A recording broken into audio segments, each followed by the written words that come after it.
आम के बीज जमा किए हैं। अगले हफ्ते बाग लगाऊंगा।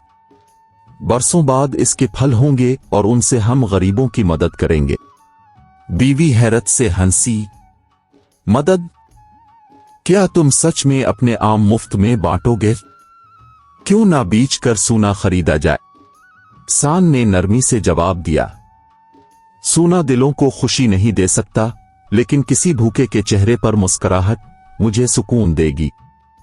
बीवी गुस्से से बोली, तुम दुनिया के सबसे बड़े बेवकूफ हो। अगर दौलत हमारे दरवाजे पर आ भी जाए, तुम इसे खैरात में बांट दोगे।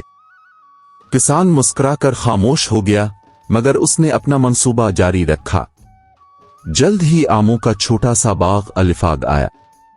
किसान हर रोज उनकी हिफाजत करता, पानी देता, घास साफ करता। कई साल बीत गए और एक दिन बाग में सब्ज पके हुए आम झूमने लगे। गांव वाले इस बाग की खुशबू